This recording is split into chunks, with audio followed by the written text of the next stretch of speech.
Welcome to this episode of The Wolf and the Shepherd. Today we're coming to you talking about life hacks. You know, those things that maybe you can find some information on, make your life a little bit easier. And of course, the Wolf has done his normal research on the interwebs and found some life hacks that we're going to talk to you about and try to make your life a little bit easier. Now, before the internet, getting advice on how to do things was pretty hit and miss, right? Because there were old wives' tales, which were generally a mix of BS and stuff which could shorten your life expectancy. Yeah, and then you had your drunken uncle that would tell you, hey, this is what you got to do. Yeah, you don't need tools to fix an engine. That's right. Yeah, you just need some greasy hands, and we're going to clean out the engine and pour a full sugar Coke in there. That will work. Yep.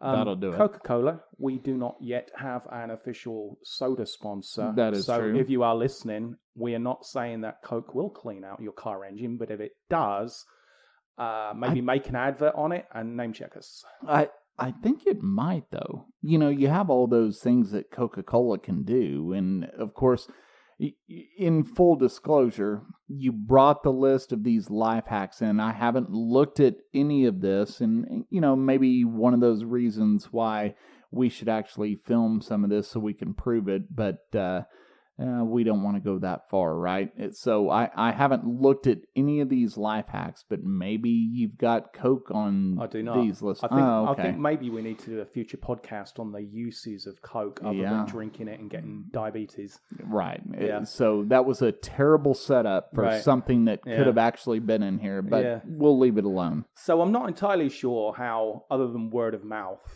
people got life hacks as such other than from books. But the problem is with books, when you read, say, a hack in a book, there's not any commentary from the community on whether it works or not. Sure. And obviously there's no video somebody showing you that it's going to be a complete disaster or it does work. Yeah, and there's no Reddit thread that says, hey, this is how this works. There's no YouTube video that says, hey, here's how you do this. There's no Twitter deal that, you know, it's a book. So I get that. Yeah. Now, from what I could find, the first kind of life hacks that came out were on bulletin boards at the end of the 80s on the internet. Well, wait. So we're all the way to the 1980s? Before we had anything where people would actually post bulletin boards about, you know, advice on how to do this. And a lot of it was like, you know, how to quick and easy set up a network, you know, set up a LAN and stuff. But, you know, I mean, the first workable prototype of the internet came out in the late 60s or whenever Al Gore said he invented it. I can't remember which. But yeah, and before people like you and I could use it, it was, you know, roughly towards the late 80s where you could actually put in a www dot, you know, and actually get an address out there. So, you know, skipping quite a lot of probably useful information I couldn't be bothered to research.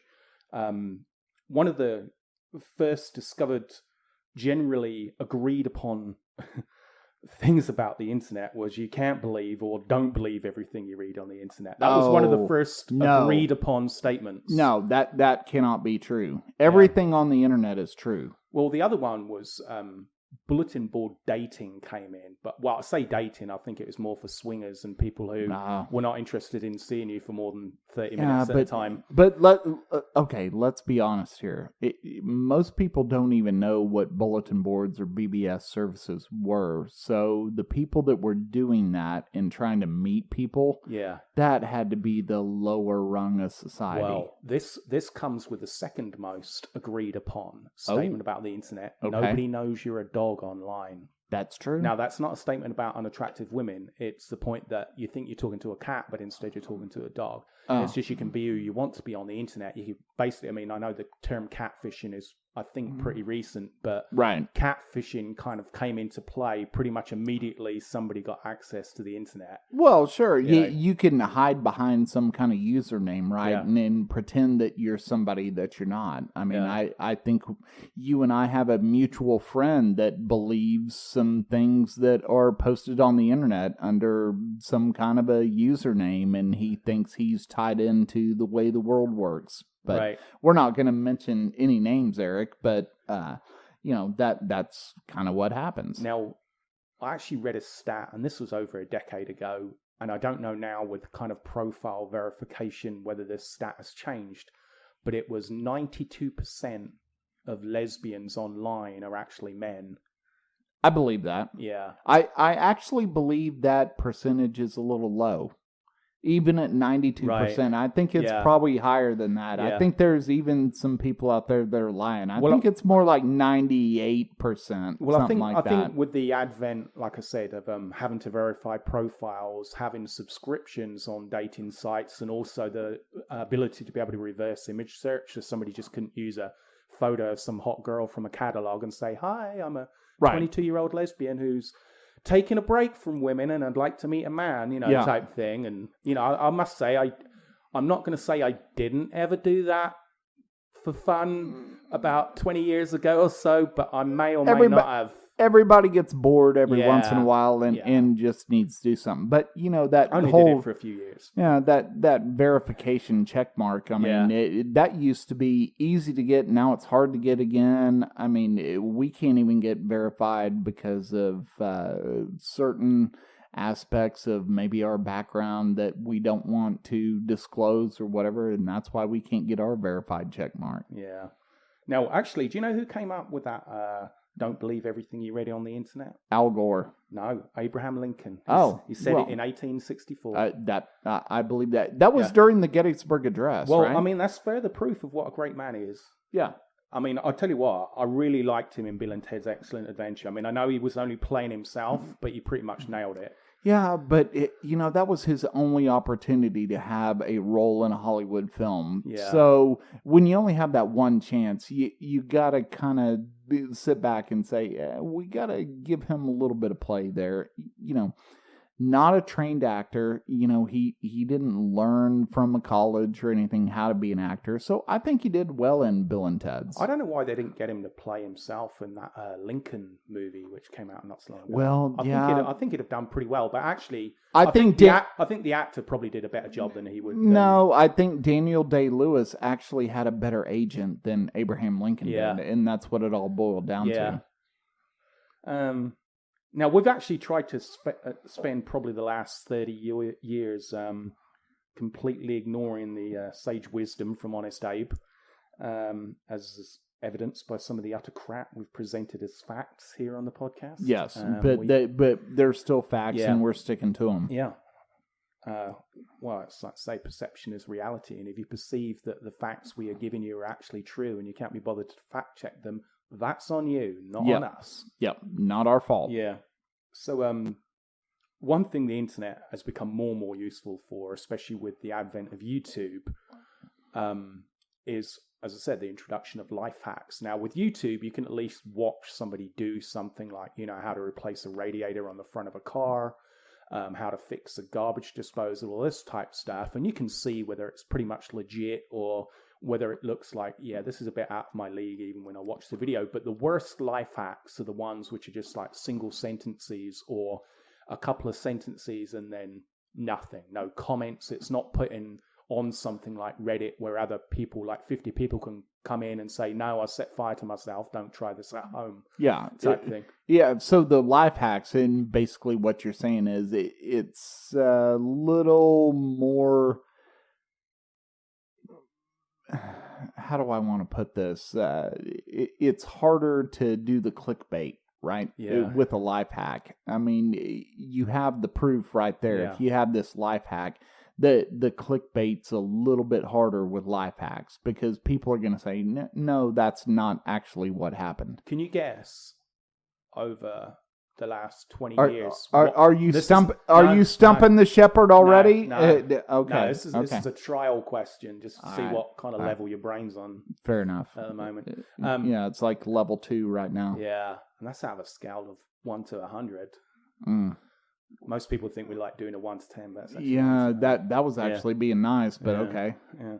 So, what do you think the most popular life hack or variation of the life hack has been over the last 20 years? The most frequently given life hack with some variations. It's got to have something to do with laundry. No.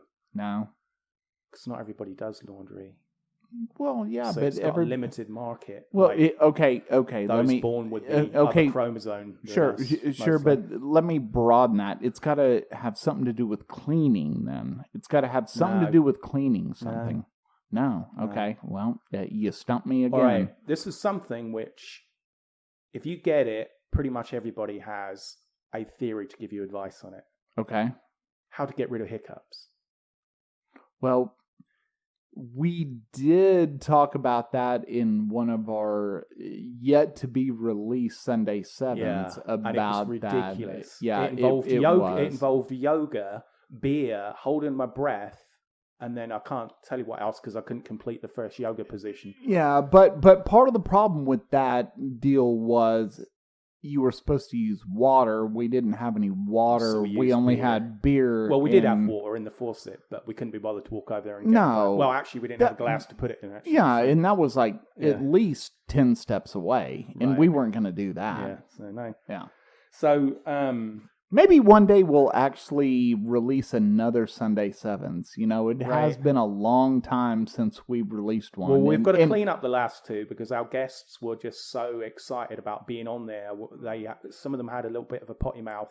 So. Well, and that was a long time ago, and we still have them recorded, and that was before I figured out how to bleep out bad words. Right. So now I know how to do that, so maybe we're going to get one of those. I don't know. Yeah, we'll have to wait and see. All right.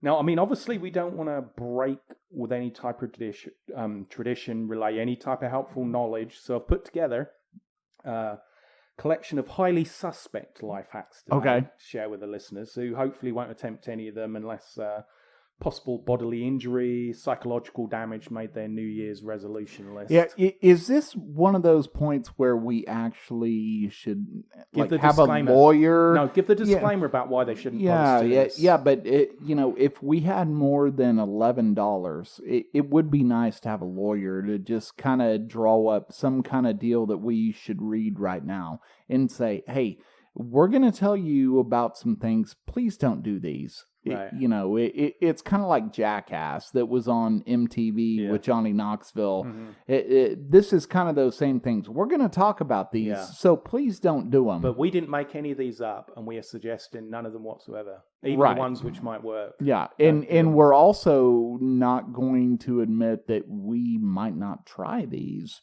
but please don't try these. Yeah. Now, actually... Or do we as we go through these say, hey, try this one? No. See, you're giving me that look saying no, Well, can I tell you of two competitions? This is off tangent as we always do. Two competitions which were run on different radio stations a number of years ago. When I say a number, like over 10 years ago. Back when radio stations actually was relevant, and you couldn't get it for free on the internet, right? Well, one competition was stare at the sun and win a free dog. Right now, the title should draw you in immediately to think, I think I'll try this. Well, it depends on the dog. Yeah, but anybody who's stupid enough to follow through this competition probably isn't that fussy about what type of dog it is. Yeah, I know, but there's a lot of expensive dogs out there. Right. So depending it's not on like a Vizsla or something. It's okay. It's not like a three-legged mutt that you're gonna get. Well, but then you're gonna get some people who have this kind of hyper compassion for dogs. They probably would choose that one over the Vizsla. But then maybe they should stare at the sun. Maybe they should stare at the sun. But anyway. So whoever created that maybe was a secret genius. Well, anyway, the radio station ran this competition, and the thing was, it was put out during the day when people were at work or people were bored at home. And the thing was that you had to go outside, basically do your 1,000, 2 1,000, 3 1,000 count, stare at the sun until you had to close your eyes, and then call into the radio station to say, how many seconds you lasted. Now you'd think, oh my goodness, there must have been like, a couple of dozen people who got, retina damage or, partial or complete blindness from doing this, right? Right. They had just over 470 cases of people with permanent eye damage and another 500 who had temporary eye damage from staring at the sun. And a few of them sued, but there was I think a general court ruling which said, although, bad advice can be given, there's this kind of idiot clause which comes in that if you're that stupid to do something you're told not to do from age 4, then you need to realize straight away this is a spoof and rather stupid, especially as it turns out there was no dog to be won. And not only that, but what about the people that do not even realize what the sun is, and so they... Well, you mean like people who live in Seattle? Yeah, they just stare at the sky. Or from where I'm at, people in the north of England, they don't know what the sun is. Exactly. Because they would actually go out in the streets and stare at it when it came out. Yeah. They thought it's like an alien invasion. Right. War of the Worlds. Yeah, they actually could have benefited Let's watch it in this. case it does something dodgy. Right, yeah. But then again, if you live up north in England, there's not really anything to see anyway, so I'm not sure eyesight's really that much of an advantage. No, that's true. But yeah, the second great competition, which was run on the radio, was, I can't remember, it was a cash prize for this one, but it was drink as much water as you possibly can within an hour, and then call in and say how much water you managed to drink, right, in ounces. So this one woman drank such an incredible amount of water that she did that internal drowning thing and died. And her relatives sued on her behalf, and they actually won because, most people, especially here in Texas, they say, drink plenty of water, drink this. And as a kid, you're not sure that you can drink too much water. And some people continue that through adulthood. They don't know it's dangerous to drink too many fluids, that you can get that internal kind of drowning. So anyway, this woman died, and a family actually sued the radio station and won. I'm not, like I said, I don't know what the prize was, but so, even the radio's been guilty, not just of running competitions, but giving some pretty bad pseudo advice over the years, which again, not really many ways of checking it.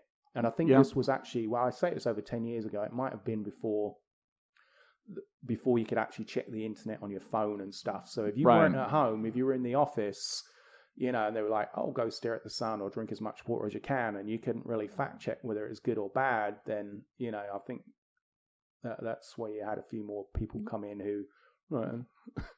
I should have run the competition at the same time in case you got dehydrated outside staring at the sun. And by the way, I think this is a nice little segue before we move into the next piece of the topic that we'd like to thank our friends at Rubber Chicken Radio that is broadcasting our podcast on there. So, are we are they broadcasting us on a trial basis at the moment? Well, here's the thing. Or are they committed fully? Yeah, well, they're committed fully, but, they're going through the back catalog. Right. So as of right now, they're probably on like episode 4 or 5. Yeah. So maybe they're broadcasting this. Yeah. Maybe they're not. I don't know. But at least we got their plug-in. So thanks to Rubber Chicken Radio for having us on your radio station, even though it's an internet radio station.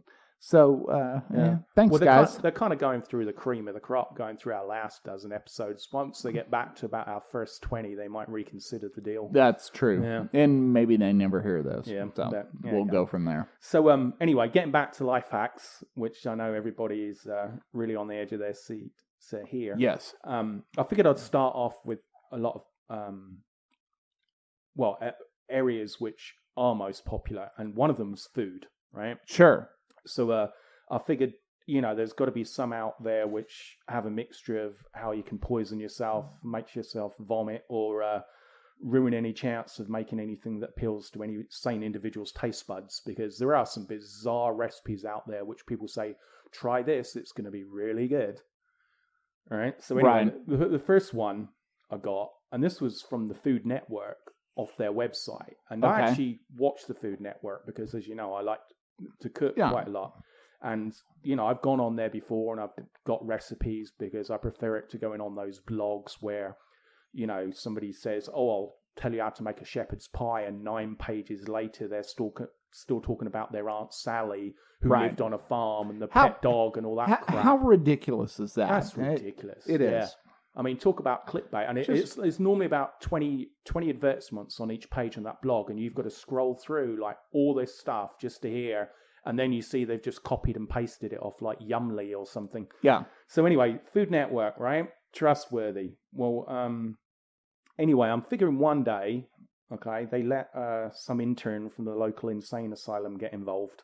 Probably. Because he posted a recipe for an edible candle. Now, I don't know about you. I've never looked at a candle and thought, yeah, I'd like to eat that. Not a candle. No. I mean, there's been some soaps every once in a while where I'm like, God, that smells as a kid, like I could eat it. Did you ever bite into soap as a kid, you know, just to see kind of why it was a bad idea? I did. No. I didn't actually I never eat did. it, but I bit into it because, I don't know, I think because it looked good and it kind of looked a bit like candy. Mm. You know, so I did try that. But anyway, this recipe was actually for adults, apparently. So, according to people who actually tried this, I didn't try it. It wasn't edible remotely, and it didn't fit the definition of a candle because it didn't look like a candle. Okay. And the chief ingredients were cheese, because burnt cheese always smells good. Yes. Nuts. I don't know if you've ever smelt burning nuts, but that's another treat to behold. And this is the last component of the recipe, a little imagination, which I suppose is where it looks like a candle comes in. So cheese, nuts, and a little imagination. A little bit of imagination. Yeah, I think that's where the insane asylum intern probably gave his input in there. Yeah, that's so anyway, where I'm going with that. It used a pecan as a wick, right? A what? A pecan. A pecan? A pecan, yeah. No, you said pecan. Well, that's English. That's how they say it in England, mate. No, we're in Texas. It's a pecan in Texas. Well, I know you're from England, but there's certain words you have to pronounce correctly. We have an international audience, especially a lot of people from India who use the Queen's English. So I have to say pecans, so they know what I'm talking about. Pecan. Right. Otherwise, they might think it's some type of bird or something. No, pecan. Yeah, but it's anyway. a pecan. So apparently, once you lit this pecan for people in India, it gave off a smell similar to setting fire to a used diaper, which somebody had also taken the extra step of throwing up into, where I guess the kind of burnt cheese factor comes in. But it ran on the website for quite a while until apparently they got a lot of letters come in and said, yeah, this is absolutely terrible. Whoever wrote this, it must have been April Fools or something. It was awful. Yeah, that does sound terrible. Yeah. So I figured I'd look up, you know, like maybe what you could do with some of my favorite foods. Okay. And you know, one of my chief consumable items is gummy bears. Right? Not necessarily a food group in and of itself, but it should be though. Yeah. Well, you know, it should be. I eat about 6 pounds of gold bears, you know, a month. And Haribo, if you are listening, we do not currently have any form of gummy bear sponsor on the Wolf and the Shepherd. We would love for you to be our gummy bear sponsor. Yeah, I will mention you every week. Those are great gummy bears. We'll stick you on the website, on YouTube, on our Facebook. Love those gummy bears. So listen up. Yeah. we made zero money off of talking about Haribo, but those are good. And I love those gummies. cola bottles as well. Yeah. They're my favorite. They're my favorite. I like kind of gummies overall. But Haribo. I like the gummy worms. Oh yeah, they're good as well. Yeah, I like the gummy worms. 4-pound pack mixes, you know, where it has the cherries, the cola bottles, the bears, the worm. Yeah, those things are fantastic. That's fantastic. That must be the longest unpaid sponsorship we've ever done. Yes. Yeah.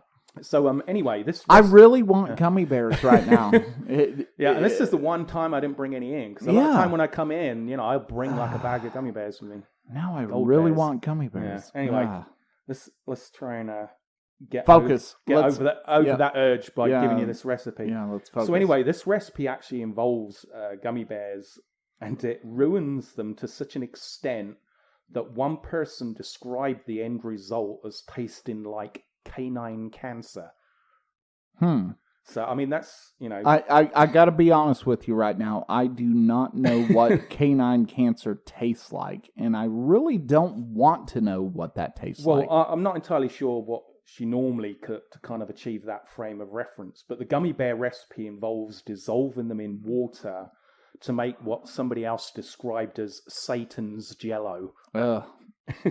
Well, that makes sense. Right. That must be what canine cancer tastes like. So what's special about this recipe and what separates it from other recipes is that it doesn't give a crap about any specifics whatsoever, right? Mm-hmm. So here's the recipe in a nutshell, okay? Okay.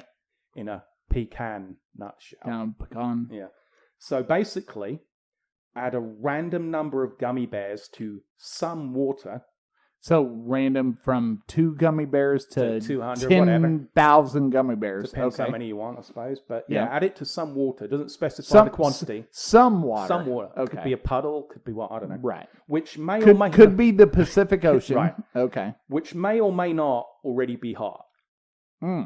So we're not even sure whether the water's already hot or not hot. So we do not have mantis shrimp in the Pacific Ocean heating up the water for the 10,000 gummy bears we're dropping in there. Okay. Right. So anyway. Just trying to keep this straight now.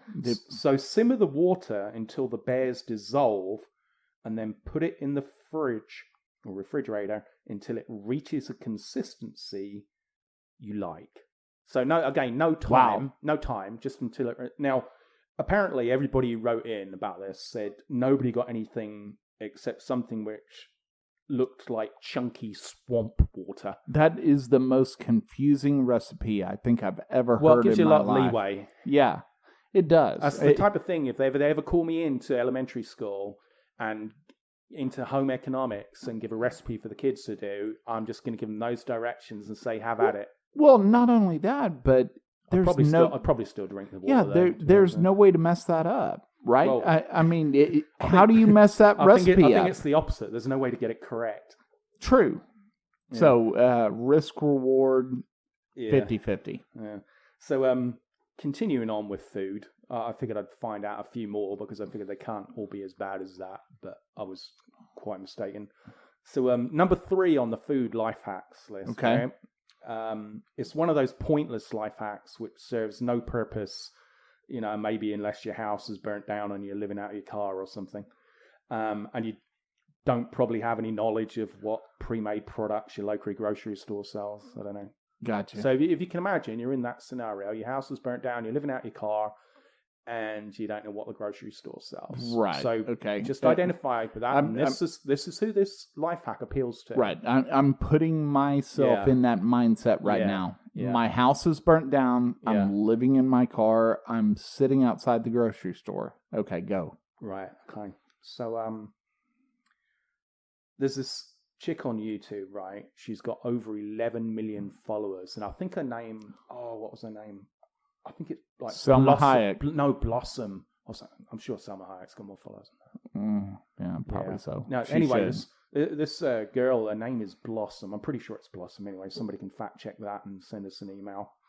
And tell us we're wrong. But that's fine. Well, actually, no, don't bother doing that. Just keep it to yourself. Yeah. So anyway, she suggests leaving cookie dough on the hood of your car on a hot day to bake cookies. Now, you can do the cookie dough thing on a tray in your car in Texas. Yeah, I'm going to get to that. In the summer. Yeah, I'm going to get to that one. Okay. But so anyway, if you ignore cooking time, temperature, and the uncooked cookie dough can obviously give you pretty severe food poisoning. Right. And again, maybe you could get away with this in Texas, but again, Seattle and Oregon and stuff might have a bit of... Sure. Yeah, it might not work out so well. But again, her other suggestion was what you just mentioned. It's like you put it on a baking tray, which somehow you managed to rescue from your burning house, and you leave it inside the car to cook, right? So this does firstly avoid the whole problem of the cookie dough mixing in with the bird crap on the hood of your car in the other method, right? So it's already a plus. But even with our hot Texas summers here, it's estimated that it would take 5 hours to cook. Okay. Right? So to you make go cookies. Yeah, but you go into work, right? And you're parking your car outside. Why not go ahead and throw that on the dashboard, and then when you're done with work, you got fresh cookies waiting for you. Yeah, or maybe just go to the grocery store and buy cookies. Yeah. Because I think actually buying cookies somewhere like Walmart, it's actually cheaper to buy the generic cookies than it is to actually buy the cookie dough. No, that's probably true. This isn't. This is assuming, of course, you don't get accosted by the Girl Scouts but on the way in and out to buy some expensive cookies. Tell us a story about anybody you know who has spent money on Girl Scout cookies recently. Yeah, I mean, no one that I know has spent $35 on 7 packs of cookies that got delivered to the house and they're already gone. Yeah. I know nothing about that. Yeah.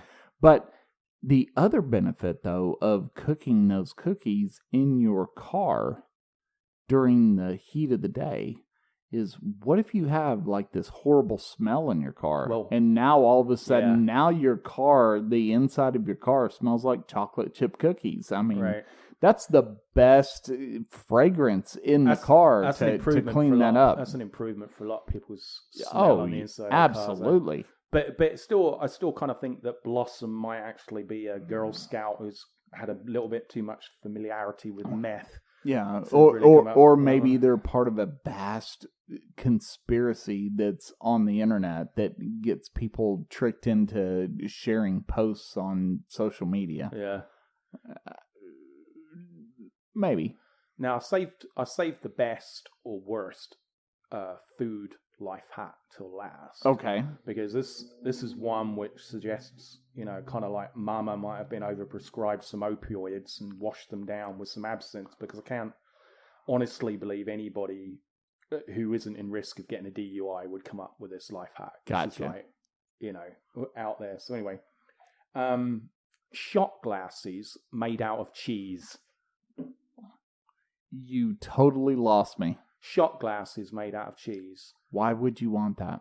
Well, that's a very good question, but shot glasses made out of cheese. Shot glasses made out of cheese. No, I heard you the first 3 times. Well, but I mean, you've got to look at it. I'm confused. You're asking me that question. Why? Why? A, do you like greasy hands? Do you like your Jack Daniels to taste like pepper jack cheese? If you check both of those boxes, this might be a life hack for you. Yeah, so you're talking about 0.0001% of the population that would actually want this. Well, probably the same percentage of people who were homeless live out of their car and happen to steal a baking tray and wanted to make cookies in their car. I don't know. So it's the same people. Yeah, it's the same people. Oh, okay. I got you. I mean, I thought about it because, I really do like cheese, but to me it just seemed like the equivalent of, I don't know, drinking wine through a sock or something, because it's got to taste bad. Yeah, that's got to taste terrible. I know there's people have wine and cheese nights and stuff, but you can't have shots of wine though, do you? Not unless you're a midget. No, and you but can't drink too much. Although midgets are actually known for their ability to be able to consume huge amounts of beer. That is true. I think both. Oh, okay. But there is some truth to that part. But the wine and cheese thing, I never understood. I like wine, I like cheese, but I never think I'm gonna have some wine and cheese. Yeah, I don't think that way. It interferes with my steak and vodka night. Exactly. Right. My beer and oysters, kind of get-togethers. Yeah, my tequila and crawdads. Yeah. So, I didn't want to spend the entire podcast, to be about morons who combine too much spare time with being left unsupervised in the kitchen. So I moved on to some other life hacks. Okay. The biggest problem was actually trying to narrow it down so the podcast didn't take like about 40 hours. And I actually think at some point we're going to have to do a sequel or even make this podcast a trilogy, because there were so many which I didn't get to, Yeah. Well, there's a lot of them, and we've gone quite a while, and we've just talked about only done food. 4. Yeah, and we've just talked about food. Yeah. So yeah, we got to move on to other kinds of life hacks. Right. So I did research some other life hacks that go into different areas, and I think they're still best left for drunk college students or maybe TikTok contributors who have run out of dances to do and just want to do something. And, Gotcha. because, all those stupid, eating Tide Pod challenge and all that, not really life hacks, but kind of challenges. But I think some of these life hacks are also kind of quasi-semi-type challenges, which people take on, even knowing there might be a high risk of failure, just to see what happens. Sure. It's just like the whole putting Mentos and Coke thing, to make it welcome. I mean, people still do it even though they know what's going to happen. Right. Because it's fun to watch. Well, not only that, they want to see it live for themselves. So I get that. Oh, makes sense. Do you want to know something I used to do with that whole thing? I used to freeze Mentos in the middle of ice cubes, and when people came round and they made drinks and stuff, I'd put the ice cubes with the Mentos in the middle of them in their drink, and as the ice dissolved, all of a sudden their drink would overflow on the table. And yeah. Well, I remember had a friend of mine. I grew up with the guy, and when I grew up, I had a swimming pool. And so my friend said, we can take aluminum foil and kind of roll it up in a tight little roll, put it in a 2-liter bottle, pour a little bit of muriatic acid, since you have a swimming pool and you've got these bottles of muriatic acid. We can pour that in there, put a cap on, shake it up, and make little bombs. Yeah. And we would do that, to entertain ourselves. Yeah. Well, I made homemade napalm and developed a delivery system out of a bicycle pump and washing up liquid bottles. I didn't post it on the internet though because I didn't want to get flagged by the FBI, and I just realized when I said that, and then you're going into that, we might get into some bad Google search results. Yeah, they can go download the Anarchist Cookbook anyway on the internet if they want to go that route. So. All right, well, now that just hit the Google search results, so we're in trouble now. So anyway, I know this one applies to you, which is why this is the first non-food one on there. Don't throw out your old doll heads, because I know you've got quite a big collection of them for some reason. I do. I collect dolls. Yeah. So you can actually turn them into handy night lights for your kids. Yes, I have seen these. Yeah. Now, unlike the cooking life hacks, I think this idea probably came from the Satanic Bible or something, maybe the modernized version. But it came with very precise instructions, the ones I saw, because even if you're not too bothered about, giving your kids night terrors, you don't want them to electrocute themselves. Right. But, I mean, first of all, it's like, you've got a daughter, right? And so, when she had her dolls, normally, unless it was a made in China, or Hong Kong or Taiwan or something type doll, normally the head stayed attached unless, you had a kid who... Correct. Was like a psychopath or something. So I don't know how many people have a lot of doll heads unless you just go to Walmart, buy the cheapest doll you can find and deliberately remove the heads to actually make these lights. I mean, do you wait 4 years for the head to fall off one of your kids' dolls before you try this? I think you solved your question right there. I think they're going to Walmart and getting the cheap dolls. Yeah. So because you can guarantee those things aren't going to melt or catch fire. Oh no, not at all. If you buy a doll for $1.99, is it going to be heat resistant? Definitely. Oh sure. Yeah. Not going to be a fire hazard. It's just like those clothes. We don't have to worry about that. It's just like those clothes. I think is it like Indian cotton where it gets anywhere near a naked flame, the whole thing goes up. Yep. There you go. Yeah.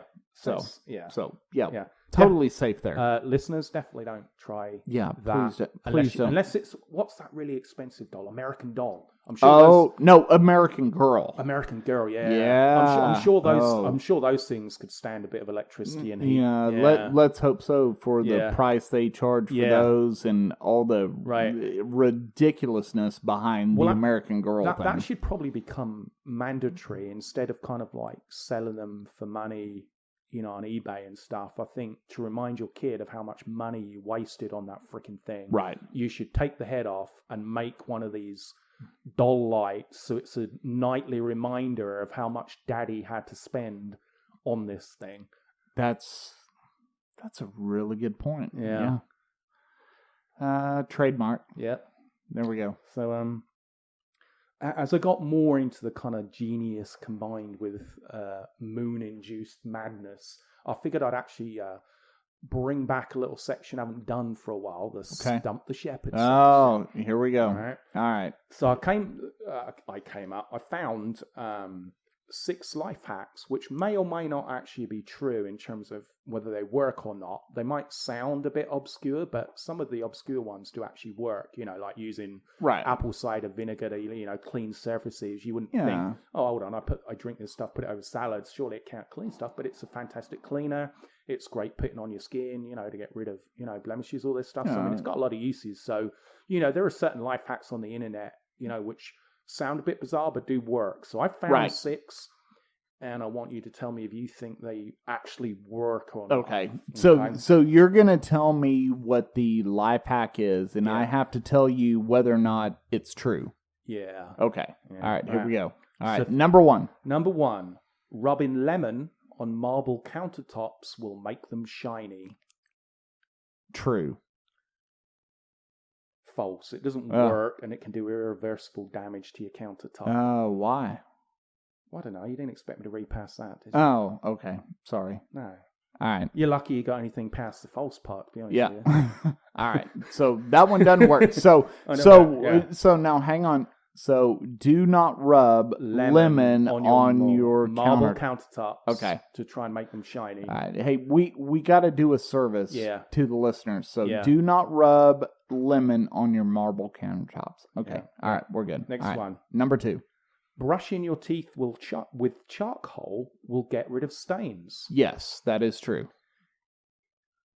It is true, but it will also likely get rid of most of the enamel on your teeth at the same time. So it is true, just in the same way as concentrated bleach gets rid of acne. True. Because it melts your face off. So it's one of those. You got to use it. Yeah, you got to use it sparingly. Yeah. So it's true, but you got to be careful with what you do with it. Yeah, as in don't do it. Yeah. Yeah. Probably that's a good one. Yeah. So here we go. Oh, this one, I will be honest with you. I had read this life hack maybe about 3 months ago, but that was back in 2020, so I wasn't responsible for any rational or irrational decisions. Yeah, that was a crazy year. Yeah. So anyway, I read this one, and I kind of thought about trying it, but hadn't got round to it. And I actually thought about trying it the other day, but then, yesterday I looked this up. Okay. Right. To see, how effective it was or wasn't. So anyway, putting ice cubes in your garbage disposal will sharpen the blades. True. False. Really? Garbage disposal. So this is one of those I've always heard over the years. And I was going to try it the other day because because I make I cook a lot, and I've been making a lot of salads, so I have a lot of onion peel and all this other stuff, and so I actually use the garbage disposal quite a lot. Not that I thought onion peel would kind of mess up the garbage disposal, but I actually thought about trying this a number of times. But no, it's actually false. Yeah, because I was always told, hey, you can take your ice maker and go ahead and dump all the ice out into your garbage disposal to sharpen those to kind of reset your ice maker. And so you get a twofer. So you're saying no, this doesn't work. Well, what makes this even better is it shows our ignorance in terms of garbage disposal units, right? Okay. So garbage disposals don't even have blades, right? They have grinding impellers that don't need sharpening. So it's like, cogs, very, right. Those big cogs that just grind together, grind the food, and they don't need sharpening. Oh, well, there you go. There you go. So, learnt something there. Yep. Yeah. Right, here we go. And I know this is, something I've seen you do quite a lot during your lunch break. Doing cardio while wearing... False. I don't believe in cardio, but okay, sorry, I shouldn't have interrupted you. Oh, sorry, I thought that was false to the doing thing. I didn't even realize we got to the cardio part. Doing cardio while wearing plastic bags can help you lose fat faster. False. That is indeed false. Yeah. all it actually does is it increases water loss and also increases the chances of dehydration. So yeah, and that was popular, Yeah. I think, in the 80s when you had those plastic suits that everybody was wearing when they were, working out or whatever, and they would do stuff and they thought, oh, well, this is going to make me sweat more, so I'm actually losing more weight or something like that. And yeah, it's ridiculous. Yeah, sweating doesn't have anything to do with burning fat. It's just about your body trying to cool itself down. Right. It's got... Yeah, it's the body's natural air conditioning system. Yeah. So it's not part of your love handles pouring out of your sweat glands. Right. So here's a life hack, which maybe you first heard of this one from the same source I did on an episode of Friends. Monica gets stung by a jellyfish. The urine. The peeing over the jellyfish sting to get rid of the pain. And so that's when I first heard about it. Now, I haven't, had the luxury of being stung by a jellyfish. And so I hadn't had cause to try it, right? Gotcha. So do you think that is true, that peeing on a jellyfish sting alleviates the pain? So here's one that I got to give you that thing. Yeah, you didn't know about this, but my family and we went to the beach here a couple of 3 months ago, and I had a couple of kids that got stung by jellyfishes, and I knew Were they your kids? Yeah. Or just random ones? Yeah. I thought it was going to be a story about how you went and randomly peed over strange kids. Right. But I do know that doesn't work. Right. It's vinegar that you have to use. Right. So I know you were trying to pose something there, but I actually knew that if you'd asked me a year ago, I might have said, okay, yeah, that works. But I did have my youngest son, he got a big jellyfish wrapped all the way around his leg and stung him in several places.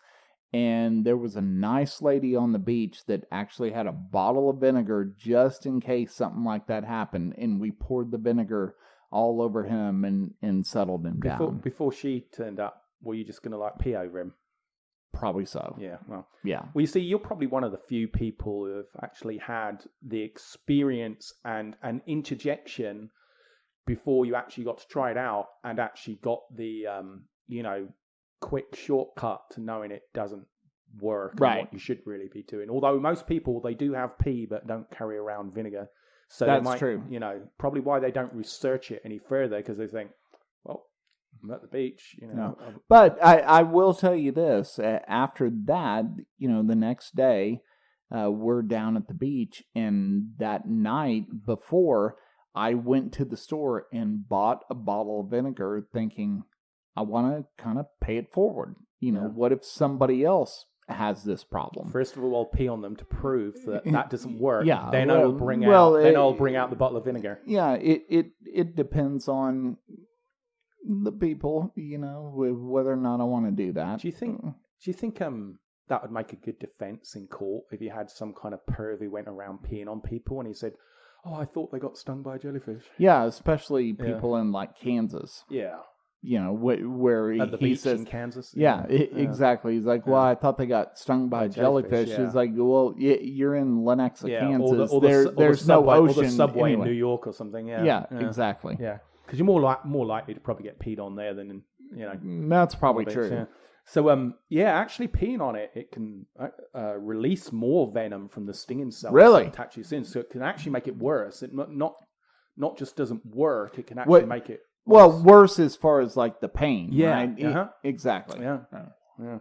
So don't pee on jellyfish stings. It's not. I said depending on how hot she is. There's a certain segment of people who we might have kind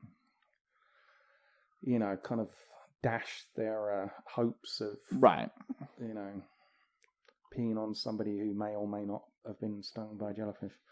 So anyway, last one, and again, I've heard this for a lot of my life, and I think I kind of believed it, but in pure wolf fashion, I never remembered it when it would have been time to have actually put it into use. So, gotcha. Feed a cold, starve a fever. True or false? Okay. So, I'm glad you brought this one up because I got to be honest with you. I get that confused. Some people say, feed a fever, starve a cold, or starve a cold, feed a fever. And I never can remember which one is which. Yeah. Based off the fact that I cannot remember which one's which, I think it's false. Well, I think your solution of just drinking a lot of beer to kind of, just edge your bets is probably the best one, because then you just pass out and you forget about feeling sick. So. Exactly. Yeah. So, it's actually false. Gotcha. Because fasting during illness actually weakens you. Makes sense. The key is actually to try and eat some healthy foods, to strengthen your immune system. And even if you don't have much of an appetite, that's why they say, have some broth or something. And, there's so many good things in broth and that actually boosts your immune system. And it's got to recover quicker. It's got to have more to do with the clear liquids, like you're saying, the broth and everything. With any kind of sickness or whatever, it has nothing to do with starve or feed a fever, or starve or feed a cold. Yeah. Mm-hmm. Yeah. So, I figured once we went through the crap life hacks, before we kind of finish off that section, I didn't think the whole thing would be complete unless we introduce some beauty life hacks. Something that you're very concerned about with your lush head of hair. Yes.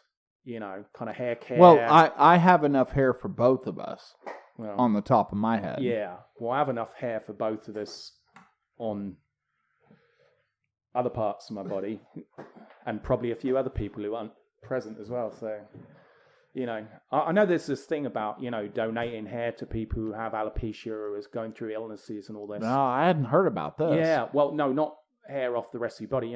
People cut off, people with long hair, especially girls, will cut their hair off and they'll make wigs out of it. Oh, the locks of love and everything.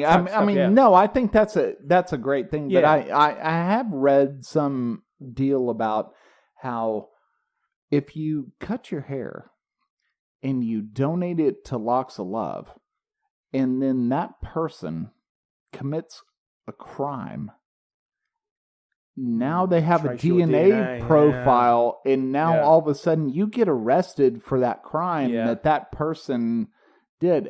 What happens there? Does Locks of Love kind of step in and say, hey, no, this person donated their hair? Yeah. And that's why you're picking up this. Yeah, that goes hand in hand with one of my favorite sayings, no good deed goes unpunished. There you go. Yeah. Absolutely. Yeah. But anyway, the reason I mentioned that is there doesn't seem to be one for bodily hair. So if there is... who is out there actually saying, donate some body hair to me? You'd be surprised. Really? Well, I don't know. I'm just saying you would be surprised. There must be out there somewhere some people who want... maybe make a nice pullover or something. Yeah, but, it kind of makes you wonder, because you have, I think it was the 70s and maybe into the 80s, it was all about hair on the chest and all that. And now all of a sudden it's, no body hair. Are we going to eventually get back to, you're supposed to have body hair, and then all these guys that can't have any body hair are going to be like, let me, put hair plugs into my chest and on my legs and everything, so I can have body hair. Well, there might be some, Greek Americans out there who, they tend to be a bit of a hairy race. Yeah. Italian. Yeah. And in English, you and I, but it's hit and miss in England. My family comes from the northern part of England where it's colder, and so that's why I'm so much hairier than you are, because you're a Southern England guy. Yeah. So but so I'm figuring, there must be some Greek Americans out there who are embarrassed by their lack of bodily hair and maybe want to go to a store on the internet to buy genuine human body hair, although this kind of seems to be going along that it puts the lotion on its skin type, frame of thinking, using real body hair to kind of make up your own. But some of these hair transplant people have got to figure out that, nowadays it's okay to be bald. It's okay to shave your head and be bald. Yeah, I'm trying to make you feel better. But used to, and we're not talking about that long ago, men didn't want to shave their head all the way bald. But now it's acceptable. It's like, okay, well, I'm losing my hair, so I'm going to shave my head. But those hair transplant guys got to be saying, well, all these guys that have been losing their hair and don't come to me and want to get a hair transplant, maybe I try to talk them into putting hair on their chest or hair on their legs or something like that. Right.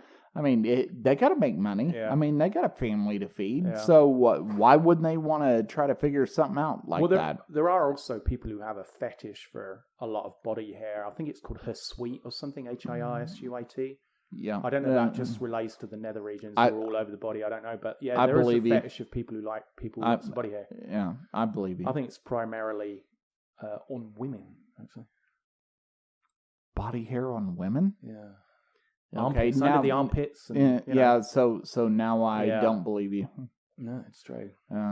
Well, there's all kinds of weirdos out there. To each his own. You can actually buy kits with like beads and stuff to actually braid your armpit hair for women. Okay, so on the next episode of The Wolf and the Shepherd, the wolf is going to braid my armpit hair with beads. Well, I trim mine, so to keep cool. Don't get me started. Right. Anyway. You trimming hair like that. Don't get me started. So anyway, on to the beauty life hacks. Yeah. I picked my favorite. Okay. First three I could find, actually. Right. 3 beauty life hacks. Because we know that the scroll wheel on your mouse broke. Well, I actually got these all from the same webpage. Okay. I couldn't even be bothered at this point. So our go to different webpages. Yeah, these are all from the same page. Yeah, our laziness has gotten to that. That's great. I'm not going to name check the website just in case they're trying to sue me for stealing of content. It's definitely not Amazon.com. The commentary is all my own, so I was actually Gotcha. Yeah. So here's one. Use colored pencils instead of eyeliners. This isn't a true or false thing, but this is a life hack. Use a colored pencil instead of eyeliners. Well, I don't know how eyeliners work. Where you kind of put them on your eyelid. Well, I've watched my wife with her makeup stuff, and she's not a big, heavy makeup person, but they do look like colored pencils. Well, some of them are, but it's eyeliner, but it is a specific pencil for that purpose. This is, I guess, for those Section 8 people who figured, I'll use some of the child's, colored pencils instead of going and buying or shoplifting those expensive ones. Well, not only that, but especially if everybody else is providing the school supplies, then they have free eyeliner. Yeah. So if that works, I guess that works. Well, there is a downside to it in that the components in colored pencils are actually dangerous to the mucus layer in your eyes, and you can often end up looking like a bee has stung your eyelid. Yeah, but if you think about some of these, save money. Well, but if you think about some of these women that draw their eyebrows on and all this other stuff, it looks like a bad art project from a third grader. So that totally makes sense. Well, did you know, I think it's Victorian times. It might, around there, maybe a few hundred years either side, whatever. But a popular thing among the aristocracy, and especially the royals and stuff, would be they would completely shave off their eyebrows, I guess, with a knife or something, because I don't think they had razors or such. I don't know. Yeah. And they would use mouse hair, a strip of mouse hair that they would somehow stick to replace their eyebrows. Wow. I'm not surprised. Yeah, but I think not surprised. I can't remember if I don't think it was Queen Elizabeth I, but there was some famous Queen of England who she would wear makeup, which at that time was very heavily lead based. And instead of washing it off, she'd just put another layer over the top of it. Oh, yeah. And I can't remember if it was when she died or when she got sick. They washed her face, and she actually had maggots living in her skin. And because she just used to paint another coat of, this makeup over her face. Yeah. So looking at that is not a life hack, by the way. Yeah. In looking at what women do today, the modern version of that is Instagram filters. Right, yeah. they just put those filters on, and you say, "Oh, hey, look how pretty this person is," and then you see them in real life, and you're like, "Oh, oh my God, yeah, what happened?" Yeah, and that's what the new life hack is. I will say one thing though: a lot of women do look better with the cat ears on. Cat ears. Yeah, with those filters, especially on what was it? The animal stuff where they put the little nose on themselves. But I think with the cat ears, that kind of tends to improve a lot of women's general appearance having those cat ears. Maybe I have a kind of little bit of a feline fetish there, and there's actually a name for that. Oh, that goes back into the furries thing. In that podcast we did. Yeah. I think you have a mental problem. Yeah. Maybe we need to get 5%. Furry fetish going on. Okay. I don't know.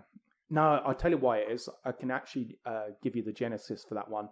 It's because I used to have a huge crush on Catwoman in Batman. And which one? The very original one, Julie Newmar. Oh, Julie Newmar. Yeah. No, she was pretty. Yeah, and I think the cat ears and that cat suit kind of did it for me, and I just kind of associated the cat ears with her in that type. Yeah. But yeah, so anyway. Good luck with that. Got an excuse for that one. Anyway, next beauty life hack. Okay. Use antiperspirant on your face to stop the sweat making your makeup run. That kind of it. I'm assuming they mean in the dry spray and not the roll-on. Yeah, well, the gel. But you assume that, but I've got to think about this for a second. It kind of makes logical sense, right? Antiperspirant. Well, that's a big problem with a lot of these life hacks. Some of them do make logical sense. Yeah, but antiperspirant is going to prevent you from perspiring. So if you put that on your face, you're not going to sweat and you're not going to ruin your makeup as a woman. So, or man, or whatever the other 65 genders are called. Yeah. Let's not go that far, but I can kind of see that working. Yeah, no, it's complete crap. It doesn't work. And, you can get rashes from allergic reactions to it. I'm not saying it's a good idea. Yeah, and also bring out zits because of you blocking your pores. So right. So it's another one which didn't work. And here's one of my favorite ones. Just because whoever came up with this one, was really maybe not sober, and was trying to cover an issue which their lifestyle may have led them to making even more irrational decisions. But use transparent nail polish to conceal fever blisters, or as I like to call them, lip herpes. Transparent nail polish to put over your fever blisters to kind of. Well, but are you talking about like on your lips and stuff? Yeah, around your lips. Yeah. Who would put nail polish on their lips? Well, like I said, the people who come up with these ideas, oh my goodness, how can I hide this? Rather than just going and getting that. What's it called? I think it's called herpes. No, I'm talking about the stuff where you can go to a grocery store and buy it, and it reduces. I think it's got like heavy content of zinc in there or something, and it kind of shortens the life of the lip herpes down from like about 5 days to like 2 or 3 days. But anyway, so you might be surprised at this, but it doesn't work. It can actually be toxic depending upon how cheap the nail varnish is, which I'm assuming if you're going to use this method, it's probably the cheapest nail varnish you can buy. Yeah, no buy kidding. 10 for $1. Wherever, and it actually, because it dries and it's shiny, it actually brings more attention to the area. Oh, I don't doubt that. And plus, here's the greatest thing. Apparently, from how it's been tested, it actually extends the life of your facial herpes. Wow. So it's a 3-fer in terms of failure. Wow. I'm not surprised by that one. Not surprised by that one at all. Right. So, I didn't want to finish off this podcast without actually listing some life hacks which do actually work. Yes, because it feels like all we've done is say Just been all crapping this on stuff them. that doesn't work. Yeah. So now we have to do the public service or public service portion of the podcast and say, Right. hey, these things work. Right. Okay. Yeah. Here we go. Right. But remember what podcast this is. So, Yeah.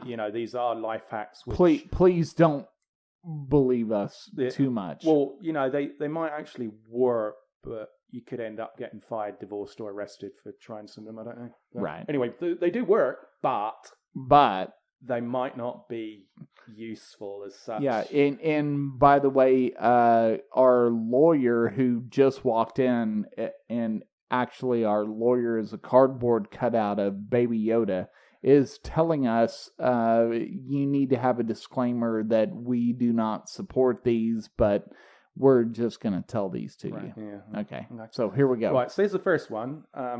You're on a winner with this one. If you sleep till noon, you only have to pay for 2 meals instead of 3 during the day. I believe that. Yeah. Bypassing breakfast. So that wouldn't work for me because I'll just eat an extra meal. But I usually only once a day. Yeah, so, that's true. Yeah. Okay. So that, again, might work for you depending on how your metabolism is it. Or, right. So here we go. This one was, I think, probably comes Shepherd recommended. Stir coconut oil into your kale so it makes it easier to scrape into the trash. Yeah. So I don't know what kale is, but I'm not going to eat it, and I don't allow it in my house. It's a green leafy thing. Yeah. Rabbit food. Yeah, but the easier way is just don't allow kale into your house. Then you don't have to worry about getting rid of kale. It's a superfood. Yeah. Which is why you avoid it. Yeah. Yeah. There you go. Yeah. So is one which I think is actually pretty good. Always give a thumbs up while yawning in public so deaf people don't think that you're screaming at them. I like that. That makes sense. That's a good one. Yeah. Yeah. Yeah, we'll go with that. You see, I always cover my mouth when I yawn, but my girlfriend, she yawns like that game Hungry Hippo. Right. And I can imagine if you were a deaf person watching her and you actually accidentally caught... Yeah, and you think, oh my gosh, made she's eye contact, screaming. She's yelling at me, for no reason. So, now, could you actually do like the horns, stick your hands up and it makes it look like you're screaming, like you're extremely happy about something? You could do the same thing. Maybe. Yeah. Anyway. I don't know. I don't know if that's universally that horns up thing. Well, we only care about America anyway. Super evangelical Christians might think you're kind of devil worshipping or something like that. A good point. Yeah. So, here's a good one. If your phone screen is too small, put it in a glass of water and it will magnify the screen by up to 200%. I don't think that's a good idea. This only works Depends on your phone. This only works if you've got an iPhone 8 or later. Right. Yeah. It doesn't work on splash-proof phones. Yeah, and if you have an Android phone because you're cheap and you don't know about phones, I would not recommend that. So it is a good one, actually. If you're finding that money is tight, which after 2020, some people, might find themselves, a little bit underfunded at home. Just tell, if you have a child who's 4 years or younger, don't tell them it's their birthday because they probably won't realize it, and that way you don't have to buy them any gifts. Makes total sense. Yeah. They don't know. Yeah, they don't know. They don't know. Just like, in North Texas, we have Six Flags Over Texas. And I convinced my kids for years that Six Flags Over Texas was Disney World. All right. So there's another life hack right there. I thought you were going to tell them you took them to the local school kind of playground and told them that was Six Flags. Well, six cheap flags from Walmart stuck there them with you go. tape to the I mean, climbing frames. And, but why not just tell them that's Disney World? Yeah. There was another hack pretty close to that one actually, where it's again if you're kind of running low on money, to save buying your relatives. And friends Christmas gifts, kind of fall out with them before Christmas. so you're not on talking terms, so you don't have to buy gifts. And what I think one of the great pieces of advice with this was, kind of stagger it and start falling out with them from about September onwards, so it doesn't seem like it's all about the gifts. Well, I think there was a guy that used to say, if you're dating a girl, you need to kind of dissolve the relationship shortly after Thanksgiving. Yeah. You want to go to Thanksgiving because you want the meal. You want to eat. But then you want to avoid buying the Christmas gift. And then somewhere after Valentine's Day, you say, hey, baby, I miss you and all that. And then you circle back and you can save a few $100 doing that. Yeah, that's true. Yep. Just got to hope she doesn't have she's one of those women who likes eating about 14 pounds of chocolate for Easter, because otherwise you might have to wait till after Easter as well. Oh, forgot about Easter. Yeah. That's a good point. Yeah. So here's a good one. If you're having trouble finding a legitimate parking spot, park anywhere you like and turn on your hazard lights, thus making yourself immune to traffic stopping laws. Yeah, because most people think you turn the hazard lights on, all of a sudden you don't have to obey any traffic laws. But I got a better one for you. You tell your parents who have a handicap parking permit, you say, hey, can I get an extra one of those? And most places you go have so many open handicap spots. You just get an extra handicap parking permit, and then you hang it from there and you walk in. You never have a parking issue. Yeah. That's what I do. Probably illegal, so again, we don't recommend this to our listeners. But but the difference is, though, I mean, still has to be some form of a parking lot with the hazard lights saying, just be stopping in the middle of the street. Yeah, fair enough. You go off and eat your food at wherever and then come back out. Right. And just hope the police haven't, driven past, which in Texas is going to be an issue, but in those states where they're doing all that defund the police thing, they can probably get away with it now. Just leave your car anywhere. And of course in Texas, I mean, we park wherever we want. Right. So, yeah. So, here's the final one. I'm not sure about this one because I think it'd be a bit costly, but replace your treadmill belt with sandpaper for better traction when you're running barefooted. Anyone that has a treadmill, I don't want to help them. Well, I don't particularly want to help people who have found themselves homeless and living out their car, but have managed to rescue a baking tray and have a fetish for cooking cookie dough either on their car hood or in the car. But these same people are not owning a treadmill. There are a lot of people who have got treadmills. Well, no, because theirs burnt down in the house they lived in. But there's a lot of people who own treadmills, and this is good advice. Put sandpaper, the rougher the better. Maybe even that glass paper stuff, because that really gives a good grip. Well, we had a treadmill years ago, and it made a great clothes hanger. We would hang clothes on it, and that's pretty much what we did with our treadmill. I would have figured you would have used it to walk the dog. Oh, no. No, I would have never have done that. So, with all that said, thank you for tuning into this episode of The Wolf and the Shepherd, and we will catch you on the next one.